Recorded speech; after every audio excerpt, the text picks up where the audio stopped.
Hello and welcome back, and that's right, today we are looking at the Synology DS223, the new Value Series 2 from Synology there, and we're going to be looking at how well it handles Emby media server. And in today's video we're going to be testing a myriad of different file types. We're going to be looking at HEVC, H.264, 720, 1080p and 4K, and we're going to see just how well this NAS can handle it. But before we go any further, just a few disclaimers for a number of you who are potentially considering the DS223 NAS right now at the start of 2022. The date today is the 17th of February, and right now there are some aspects of this device which are not quite as good as other NASs in the Synology lineup. Things that I do think will be resolved very, very soon, just like any new Synology NAS utilizing a new CPU, in this case the RTD 1619B. But right now, for example, if you go into the App Center, you will notice a complete lack of Plex media server. I was really looking forward to running Plex on this new CPU for all the new NAS value series from Synology that are going to arrive no doubt in 1 and 4 and J series form, but Plex is not available on this system. I covered this on my own review a little while ago there. Indeed, if you head over to that Plex Google sheet that we refer to all of the time, scroll right the way down. I know I'm on the bottom of the screen there, perhaps in the way, but if you go down to the 23 series and we find that NAS, as you can see, all the results are still test pending. Indeed, if you head over to Plex's own website with the download, even the February 15th update there, which is only 2 days before recording today, if you try to install it inside this system and try to manually install Plex in this system, I know this is an Emby video, but I'm making a point here, if you try to install that application that we downloaded in advance, you are met with an error message that will tell you that at the moment it's not supported. And again, that's because even though we're downloading the correct version, the ARM version there, it's still not going to install. Another thing, if you're looking at this NAS to utilize it for video station, and we will be doing a dedicated video station, Synology video station video soon. One of the issues we've got with that one at the moment is you can't take advantage of hardware acceleration. As you can see, they mentioned it in the previous generation of Value Series, but if you do go to this NAS and you do try to play within video station and you're dealing with some, HEVC kind of harder stuff there, you can't activate transcoding there. The option that would normally be here under conversion settings isn't present on here. So although we will be covering video station in a future video on this NAS, I will highlight that because it lacks the option of hardware acceleration and there is a lack of means to put on an HEVC license on there, you're going to hit a wall.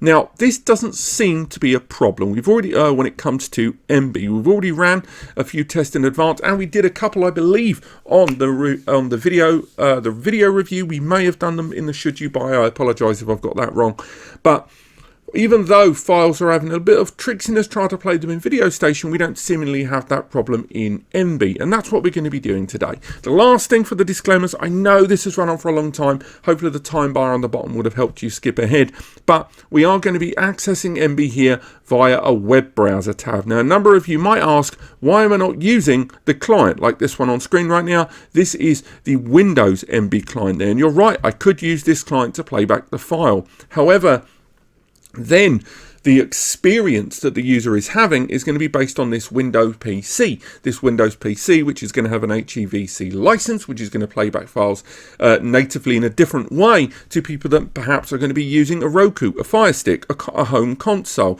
utilizing a Raspberry Pi playback, a multimedia box, an Android off-the-shelf number, of mobile phone of Apple or Android origin. There's too many variables. So in order to eliminate all of those variables, that's why we use the browser tab, because the browser tab gives us the most direct server-side lack of friction between playback and monitoring the device there in the window there. So that's why we use the browser tab, because although the browser tab isn't going to be the same as a lot of you using everything from an Apple TV to a mobile phone on a train, at least in this context we can have uniformity, and also allows us to run side by side the resource manager of the Synology's own onboard resources there, rather than kind of hodging it along and trying to guess as we go along within the client that we're trying to use.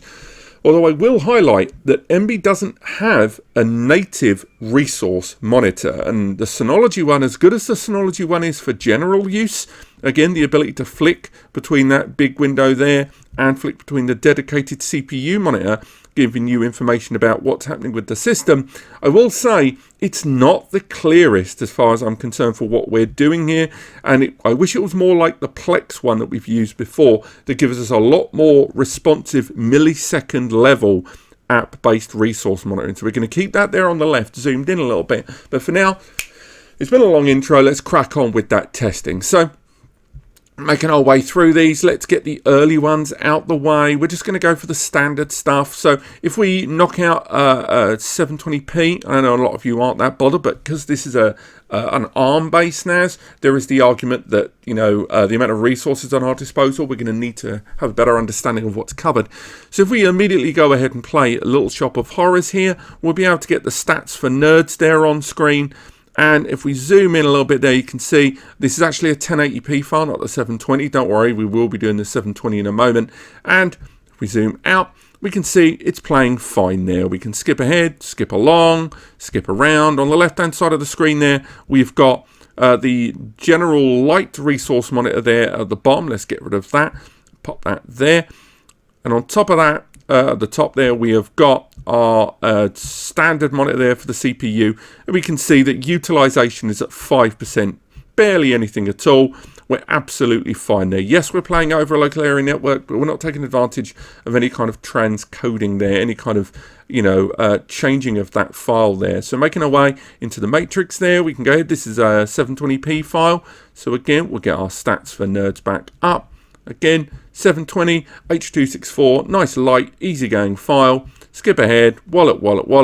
And while that's doing that there, we can see utilization is barely creeping out of 3% there on that side. So again, absolutely fine there, playback. You could play loads of those files if you chose to. Now, when it comes to 1080p media or even 4K media at a higher bitrate level, that's when we make our way over to the jellyfish files here. So for example, if we go for a nice light, easygoing file there at 3 megabits per second, we can immediately see we're running fine at 30 frames, 3 megabits per second, H.264 running fine. CPU utilization is now crept up to the dizzying heights of 4%. If we really ramp things up to 10 times that bit rate with a 30 megabits per second file, again, H.264, we can go ahead, look at that there, H.264 running 30 frames at 30 megabits per second, and our CPU utilization there is still pretty low end, nothing to be concerned with overall there, running absolutely fine, peaking at 5, but really that's nothing in the grand scheme of things. So let's ramp things up even more. Now we're going to look at 100 megabits per second there. We open that up, the stats for nerds. Bring that there on screen. It's an H.264 again, 100 megabit. It's a high end, and then we can see CPU utilization is now starting to show a little bit of workload there. We're starting to see that CPU have a couple of beads of sweat. Nothing really to be concerned with, but still 100 megabits bit rate there. This is quite a heavy duty file there. So let's carry on making our way. This is a 120 megabit 4K H.264 file. Stats for nerds there on screen. As we can see, we're seeing that spike, we're seeing that increase in utilization. The delay of using this resource monitor, as mentioned earlier on, is somewhat annoying, but it's still nonetheless we are able to play back these files. We're not really seeing too much in the way of difficulty there. So from this point, we can start talking a little bit more about HEVC compression of files. The HEVC, much more efficient compression technique, but also requires licensing there. And if you don't have a CPU that doesn't have integrated graphics on board, or have a CPU that doesn't, a NAS or client hardware that doesn't have an HEVC license to play back in the first place, you may see increases in performance. Now, I've done some HEVC testing on this in advance, and frankly, within Emby, it's running quite well indeed. To put that into a little bit of perspective, if we jump immediately up to the 30 megabit limit, but this time we go for an HEVC version, stats for nerds, bring that up. As you can see there on the left, we're seeing HEVC, highly efficient video codec, at 30 megabits per second, and you can see it's playing that file. It's playing the file. We're seeing no difficulties. We're playing the file pretty darn well indeed. And again, we're not seeing that spike that we saw before. We're seeing it played as intended there. If we move along, we make our way into a 100 megabit HEVC file. Open it up there at the bottom for the stats for nerds. And once again, running that HEVC file. We go to the bottom, we can see what the quality mode is. We're seeing direct playback. We're on auto direct playback. We're not transcoding or anything like that. We're not seeing too much different to what we saw before in terms of CPU utilization. And again, this is a lovely sign to what to be seeing from this CPU here. If we make it even higher, we'll go for the 120 megabits per second 4K HEVC file. We're seeing a tiny little drop in frame rate there as it's trying to stay on top of it. And we're almost certainly going to see that utilization increase a little bit, but not crazily high, I imagine. Let's have a look. We're up to the teens again, but that's really it. So overall, when we're looking at the comparatively similar files in HEVC and H.264, we're not seeing anything to be concerned with. Indeed, let's go for that massive file that we talk about quite a lot, the 400 megabit file. Now, the 400 megabit file is kind of the NAS breaker file, as you can see here. And right now, while we're trying to play back this file, we're seeing that wall being hit. And immediately, utilization has smashed up to 98%. This is something we observed in some of our early resource testing due to the size. This is a 1.4 gigabyte file. Now, to give a sense of perspective here, this is an incredibly unrealistic file for a NAS to play. Indeed, the level of CPU resources that file needed in order to be played or even handled was just off the charts. So, as positive as everything seems right now, do bear in mind that this CPU still has a level of limitation to it because of its ARM and lower frequency that it arrives with compared with that of an x86 that may have integrated graphics on board. But for now, let's fast forward to the 4K trailer testing. Now, for the 4K trailers, these do arrive in a myriad of different formats. It will take us a while. We're not going to go through every single one of them because we've gone through them in previous videos. But what I will say is we'll go through the ones that are the most important. For example, if we go through Cave of Wonders and we restart this file because I tested it earlier today, you'll get some idea what I mean. This is an H.265 4K file. It's 12 megabit, nothing really to write home about, nothing that's going to tax you too much. And as you can see, that utilization was pretty smooth indeed. It's not going to be the quickest file in some regards. I can skip ahead and show you that there. And this is playing, don't worry, it's just you're waiting for it to drip. But again, we're seeing performance measurements there, fairly standard. We're not seeing the fastest transitions there. This may not be the best file to show this off, to be frank, because it has a lot of darkness. Indeed, what we're going to do is we're going to bail on this one. I think what we should do is go for something a little bit more aggressive. This one is Roast Duck. This is a 30 megabits per second 4K HEVC file. And as we can see, we're playing it in direct play. And we're, again, seeing some lovely performance numbers there. Utilization not too high. Overall, real smooth playback there. Exactly what I'd like to see. Which, again, coming from a value series NAS, this is really, really impressive what we're seeing here. Yes, these are smaller files, but still nonetheless, those are some great stat numbers. Again, we go through Taiwan from above. This is another hefty file, another 30 megabit HEVC file, and again, skip ahead, playing fine, and again, bear in mind that this is an ARM CPU NAS. It's playing great, and it's just another example of why I would have loved to have seen a Plex Media server available on this on day of launch. I know that CPU having its own graphics, embedded graphics engine. A lot of these newer generation ARM Realtek CPUs have them. It's technically enabled by default, but not in the same conventional way that you would expect. But still, we're seeing excellent playback there. And again, we can move along, test out some of the other ones, such as Top Gun here. This is probably one of our heaviest files that we test.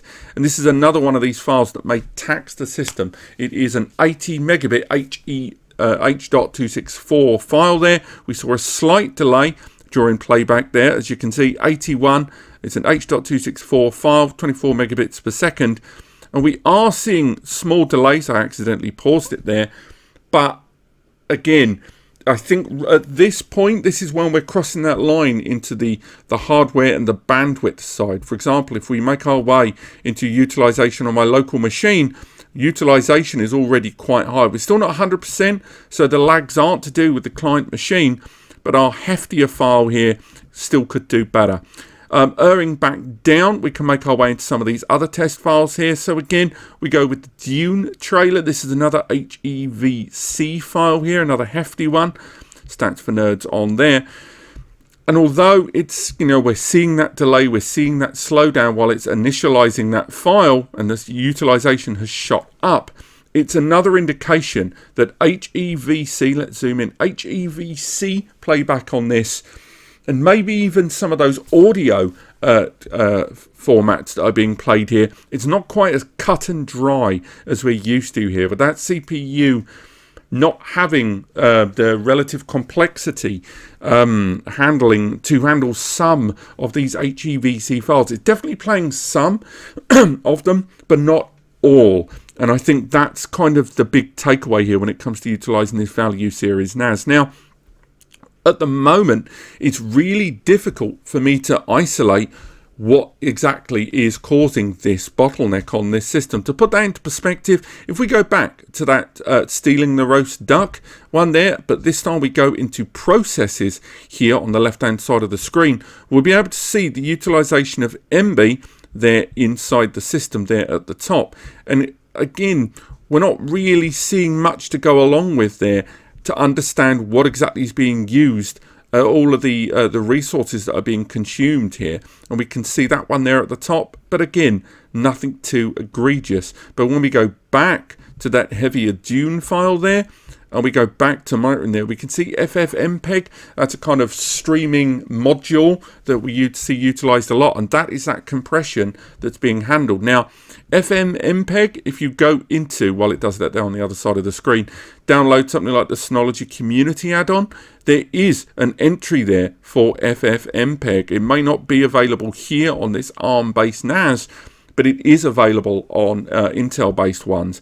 And that's an add-on you would use if you wanted to take advantage, example, of something like Jellyfin, another app that it's not possible to install currently, as a version of that installer is still not available for this CPU. I would say overall, if we come out of that Dune trailer, as you can see, no compatible streams, it's not able to play back that file, and it's tried and unfortunately just hit a wall.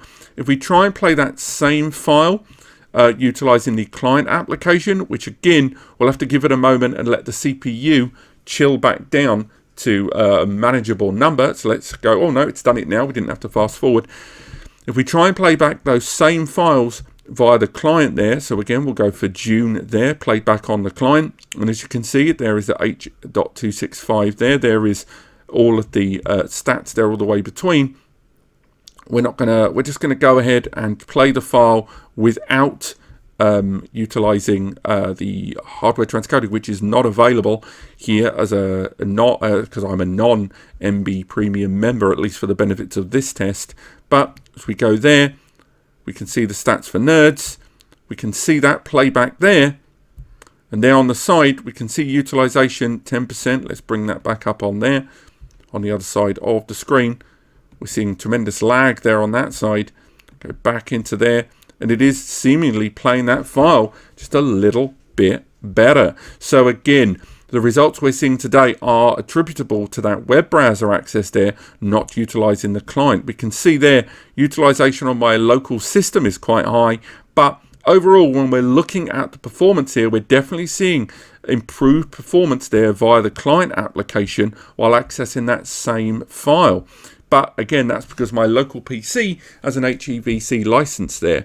So overall, I would say that the multimedia performance, at least in these early tests of this NAS using Emby, are a great deal better than I thought they would be. They're not at the high point, and we can certainly see an argument that a more powerful integrated graphics x86 CPU from the likes of Intel will probably do the job better, but to what extent it will do the job better, we just don't know without some more comparative information. Again, I will be doing a Video Station test on this NAS very, very soon, and I'll be utilizing Video Station both on the web browser and utilizing the client application for Windows known as DS Video, so do stay tuned for that. And as soon as a Plex media server client is available, we'll be testing that one as well. But this has been testing Emby media server on a brand new Synology DS223. I'm sure there'll be those of you in the comments who will make recommendations with regards to changing audio codecs and audio streams. I have tried that prior to this video. And of course, if you can let me know if any of you guys ever see that the client application for any of the other multimedia apps have appeared, do let me know in the comments. But apart from that, thank you so much for watching. There's links in the description to reviews and more, and other guides on this, as well as guides on Emby, Plex, Jellyfin, and Video Station on other videos. Thank you so much for watching, and I'll see you next time.